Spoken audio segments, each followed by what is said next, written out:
அஸ்ஸலாமு அலைக்கும் வரஹ்மத்துல்லாஹி வபரகாதுஹு. அன்பிற்குரிய சகோதரர்களே சகோதரிகளே, ஒரு முஸ்லிமின் வாழ்க்கையில் மிகப்பெரிய பயிற்சியாகவும் மிக அழகான இபாதத்தாகவும் இருப்பது தொழுகையாகும். ஆனால் இன்று நம்மில் பலர் தொழுகையை வெறும் கடமையாகவே பார்க்கிறோம்.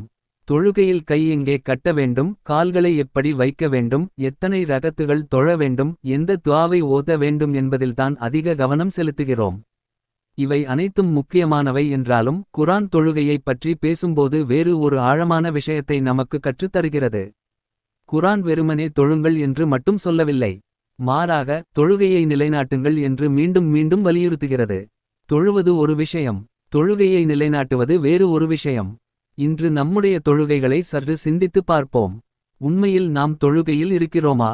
பல நேரங்களில் நாம் தக்பீர் கட்டியவுடன் உடல் மட்டும் பள்ளிவாசலில் இருக்கும். ஆனால் மனம் கடந்த காலத்திற்கோ அல்லது எதிர்காலத்திற்கோ பயணம் செய்துவிடுகிறது. சிலர் பழைய நினைவுகளில் மூழ்கி விடுகிறார்கள். சிலர் எதிர்கால கவலைகளில் சிக்கிக் கொள்கிறார்கள். வேலை, வருமானம், குடும்பம், குழந்தைகள், உடல்நலம், சமூக பிரச்சினைகள் என்று எண்ணற்ற சிந்தனைகள் தொழுகைக்குள் நுழைகின்றன. இறுதியில் சலாம் கொடுக்கும்போது தான் தொழுது கொண்டிருந்தோம் என்பது நினைவுக்கு வருகிறது. அப்படியானால் உண்மையில் தொழுகைக்குள் இருந்து தொழுதவர்கள் எத்தனை பேர்? இதைத்தான் குர்ஆன் நமக்கு சிந்திக்கச் செய்கிறது. ஒரு உதாரணத்தை எடுத்துக் கொள்ளுங்கள். ஒரு பள்ளிவாசலில் மிகவும் சக்திவாய்ந்த வைஃபை இணைப்பு இருக்கிறது என்று வைத்துக் கொள்வோம். அந்த பள்ளிவாசலுக்குள் நுழைந்தவுடன் நம்முடைய மொபைல் தனிப்பட்ட டேட்டா இணைப்பை விட்டுவிட்டு அந்த வைஃபையுடன் இணைந்துவிடுகிறது. அதுபோலத்தான் ஒரு முஸ்லிம் தொழுகைக்காக நிற்கும் போது உலகத்துடனான எல்லா தொடர்புகளையும் துண்டித்துவிட்டு அல்லாஹ்வுடன் மட்டும் இணைந்து கொள்ள வேண்டும். தக்பீர் கட்டிய பிறகு உலகம் மறந்து போக வேண்டும். கண்கள் பார்க்க வேண்டியது அல்லாவின் நினைவையே. காதுகள் கேட்க வேண்டியது குர்ஆனின் வசனங்களையே. மனம் சிந்திக்க வேண்டியது அல்லாவின் முன்னிலையில் நிற்கிறோம் என்பதையே. இது சாத்தியமா என்று யாராவது கேட்கலாம். நிச்சயமாக சாத்தியம். நம்முடைய வீடுகளில் இருக்கும் சிறு குழந்தைகளை கவனித்து பாருங்கள். அவர்கள் ஒரு கார்ட்டூன் பார்க்க ஆரம்பித்துவிட்டால் அந்த உலகத்திற்குள் சென்று விடுகிறார்கள். அவர்களை அழைத்தாலும் கேட்க மாட்டார்கள்.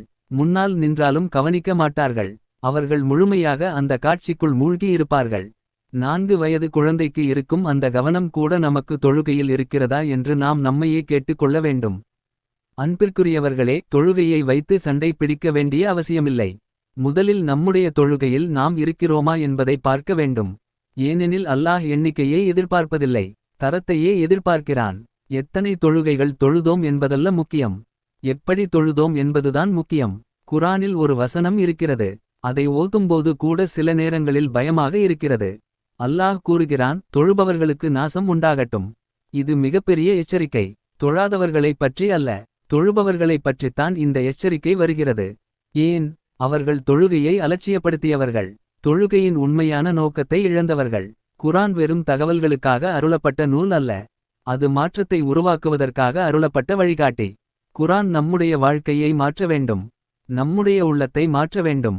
நாம் ஓதுகிற ஒவ்வொரு வசனமும் நம்மிடம் என்ன சொல்லுகிறது என்பதை சிந்திக்க வேண்டும். பல நேரங்களில் நாம் தொழுகையில் நிற்கிறோம், ஆனால் எங்கே இருக்கிறோம் என்பதே தெரியாது. ஏன் வந்தோம் என்பதும் தெரியாது. எத்தனை ரகாத்துகள் தொழுதோம் என்பதும் தெரியாது. அல்லாஹ்வுடன் பேசுகிறோம் என்ற உணர்வும் இல்லை. இப்படிப்பட்ட தொழுகையை அல்லாஹ் நம்மிடமிருந்து எதிர்பார்க்கவில்லை. அல்லாஹ் வெற்றி பெற்றவர்களைப் பற்றி பேசும்போது முதலில் கூறும் பண்பு என்ன தெரியுமா? அவர்கள் தொழுகையில் பணிவும் இறையச்சமும் கொண்டவர்கள். அவர்களுடைய மனம் தொழுகையில் முழுமையாக இருக்கும். அவர்கள் கடந்த காலத்திலும் இல்லை, எதிர்காலத்திலும் இல்லை.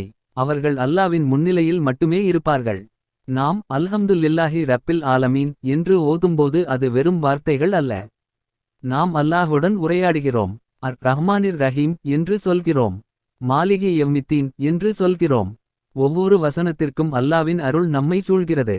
இயாக நாபுது வ இயாக நஸ்தஈன் என்று சொல்லும் போது உன்னையே வணங்குகிறோம், உன்னிடமே உதவி தேடுகிறோம் என்று அல்லாஹ்விடம் உறுதி அளிக்கிறோம். அது அடிமைக்கும் அவனுடைய இறைவனுக்கும் இடையிலான மிக இரகசியமான உரையாடலாகும். எனவே அன்பிற்குரியவர்களே, தொழுவோம். ஆனால் வெறுமனே தொழாமல் தொழுகையை நிலைநாட்டுவோம். நம்முடைய குடும்பத்தினருடன் தொழுவோம். நம்முடைய குழந்தைகளையும் தொழுகைக்கு அழைத்து வருவோம். ஒரு சமூகம் உயிரோடு இருக்கிறது என்பதற்கான அடையாளம் என்ன தெரியுமா? நான் மட்டும் சுப் தொழுதேன் என்பதல்ல, என்னுடைய குழந்தைகளும் என்னுடன் சேர்ந்து சுப் தொழுதார்கள் என்பதுதான் உண்மையான வெற்றி. நான் மட்டும் பள்ளிவாசலுக்கு சென்றேன் என்பதல்ல, என்னுடைய குடும்பமும் அல்லாவின் வீட்டோடு இணைந்திருக்கிறது என்பதுதான் மகிழ்ச்சி. நபி இப்ராஹிம் அலைஹிஸ்ஸலாம் அவர்கள் பாலைவனத்தில் தன்னுடைய குடும்பத்தை விட்டுச் செல்லும்போது செல்வத்தை கேட்டதில்லை. உலக வசதிகளை கேட்டதில்லை. அவர் கேட்ட துஆ என்ன தெரியுமா? யா அல்லாஹ், என்னையும் என்னுடைய சந்ததியினரையும் தொழுகையை நிலைநாட்டுபவர்களாக ஆக்குவாயாக. இதுவே ஒரு தந்தையின் மிகப்பெரிய கனவு. இதுவே ஒவ்வொரு பெற்றோரின் துஆவாக இருக்க வேண்டும். எனவே அன்பானவர்களே, தொழுகையில் கவனம் செலுத்துவோம். தொழுகைக்குள் இருந்து தொழுவோம். உள்ளச்சத்துடனும் இறையச்சத்துடனும் தொழுவோம். அல்லாவின் முன்னிலையில் நிற்கிறோம் என்ற உணர்வோடு தொழுவோம். குரானை புரிந்து கொள்ள முயற்சி செய்வோம். நாம் ஓதும் வசனங்கள் நமக்கு என்ன செய்தி கூறுகின்றன என்பதை சிந்திப்போம். அப்படி தொழப்படும் தொழுகை நம்மை வலுப்படுத்தும். நம்மை பாதுகாக்கும். நம்முடைய மனதிற்கு அமைதியை கொடுக்கும். உலக வாழ்க்கையிலும் மறுமை வாழ்க்கையிலும் வெற்றிக்கான வழியை திறந்து வைக்கும். அல்லாஹ் நம் அனைவருக்கும் உள்ளச்சமுள்ள தொழுகையை நசீபாக்குவானாக. நம்முடைய குடும்பங்களையும் தொழுகையை நிலைநாட்டுபவர்களாக ஆக்குவானாக. நம்முடைய வாழ்நாள் முழுவதும் தொழுகையை பற்றி கொண்டிருக்கும் பாக்கியத்தை வழங்குவானாக. அல்லாஹ்விடமே உதவி தேடி அல்லாஹ்வையே வணங்கி வாழக்கூடிய அடியார்களில் நம்மை ஆக்குவானாக. இந்த வீடியோ உங்களுக்கு பயனுள்ளதாக இருந்தால் தயவுசெய்து லைக் பண்ணுங்கள், ஷேர் பண்ணுங்கள். மேலும் இப்படி பயனுள்ள இஸ்லாமிய உள்ளடக்கங்களுக்கு சப்ஸ்கிரைப் செய்ய மறக்காதீர்கள்.